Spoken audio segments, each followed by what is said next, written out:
બનાસકાંઠા અને પાટણ જિલ્લાની અંદર પૂરગ્રસ્ત વિસ્તારની અંદર જ્યારે બહુ મોટી હોનારત સર્જાય છે,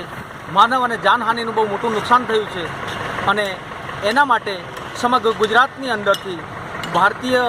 પરંપરા મુજબ આજે ગુજરાતીઓ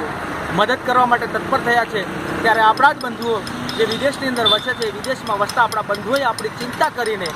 એમણે પણ લાગી આવ્યું કે મારા બંધુઓ આજે થોડીક વિકટ પરિસ્થિતિમાં છે, તો એમણે પણ આપણા બંધુઓ એક ભાઈચારાના નાતે એમણે વિદેશમાં રહી અને ગુજરાત ક્ષત્રિય ઠાકોર સેનાના સહયોગ દ્વારા એમણે પૂરગ્રસ્ત વિસ્તારની અંદર જ્યાં ખરેખર હજુ સુધી નથી પહોંચ્યું તે વિસ્તારની અંદર પહોંચાડવા માટે ગુજરાત ક્ષત્રિય ઠાકોર સેના પાટણ જિલ્લાની મદદ લઈ અને ડોર ટુ ડોર એ લોકોને પહોંચાડવા માટેનો પ્રયત્ન કર્યો છે। તો સમગ્ર ગુજરાત ક્ષત્રિય ઠાકોર સેના અને બીજી જે સેનાઓ દ્વારા, બીજા સમાજો અને સંગઠનો દ્વારા અવિરત જે ધોધ વહેતો રહે છે દાનનો,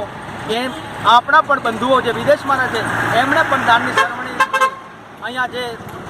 કીટ મોકલાવે છે, જે જીવન જરૂરિયાતની ચીજો છે એ કીટો આજે ગુજરાત ક્ષત્રિય ઠાકોર સેનાના માધ્યમથી પાટણ જિલ્લાના કાર્યકરો અને મિત્રો યુવાનો દ્વારા ડોર ટુ ડોર ઘરે પહોંચે એ વ્યવસ્થા માટે પાટણથી અમારી ટીમ